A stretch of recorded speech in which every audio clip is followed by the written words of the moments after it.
తాజా అంశం చూస్తున్నాం. సీజేపీ ఆందోళనలో పెల్లెట్ గన్స్ వినియోగంపై విచారణకు సుప్రీంకోర్టు సుముఖత వ్యక్తం చేసింది. మరింత సమాచారం మా ప్రతినిధి అరుణ్ అడిగి తెలుసుకుందాం. అరుణ్, అత్యవసర పరిస్థితుల్లో పెల్లెట్ గన్స్ వినియోగంపై కేంద్రానికి సుప్రీంకోర్టు ఎలాంటి ఆదేశాలు జారీ చేసింది?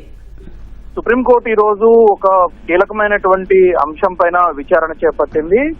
ఈ నెల 20వ తేదీన సీజేపీ కాక్రోచ్ జనతా పార్టీ సభ్యులు చేసినటువంటి మార్చ్ టు పార్లమెంట్ ఆందోళన కార్యక్రమం హింసాత్మకంగా మారటము, పార్లమెంట్ వైపు విద్యార్థులు, యువత, సీజేపీకి సంబంధించినటువంటి వారంతా పార్లమెంట్ వైపు దూసుకొస్తున్నటువంటి క్రమంలో వారిని నియంత్రించేందుకు లాఠీ చార్జీ, బాష్పవాయు గోళాలు ప్రయోగించడంతో పాటుగా పెల్లెట్ గన్స్ ని ఉపయోగించారు. దీనికి సంబంధించినటువంటి ఆధారాలతో అన్ని అంశాలు, దాంతో పాటుగా డాక్టర్ సర్టిఫికెట్లు, ఆర్ఎంఎల్ ఆసుపత్రిలో వైద్యులు చేసినటువంటి చికిత్సకు సంబంధించినటువంటి అన్ని అంశాలను కోర్టు ముందుంచారు.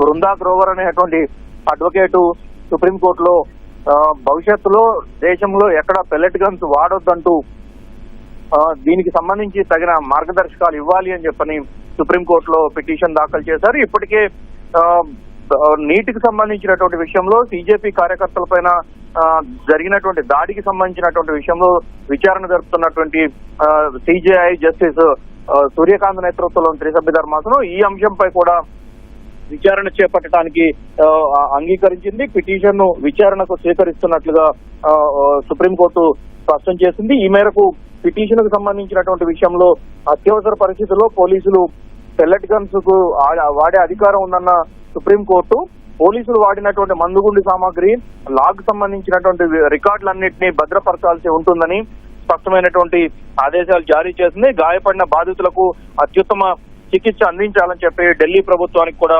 మార్గదర్శకాలు ఇచ్చింది. పెల్లెట్ గన్స్ ను పూర్తిగా నిషేధించాలన్నటువంటి అంశం పైన పూర్తి స్థాయి తాము విచారణ జరుపుతామని, అదే సందర్భంలో అత్యవసర పరిస్థితులు ఉన్నటువంటి అంశాలను అప్పుడు ఉన్నటువంటి పరిస్థితులకు అనుగుణంగా ఇప్పటి వరకు వినియోగిస్తున్నటువంటి పరిస్థితి ఉందన్నటువంటి సుప్రీంకోర్టు ఇకపై వాటిని వినియోగించాలా లేదా అనేటువంటి విషయం పైన తదుపరి విచారణలో దీనిపైన స్పష్టమైనటువంటి ఆదేశాలు జారీ చేయనున్నట్లుగా సిజేఐ ధర్మాసనం స్పష్టం చేసింది.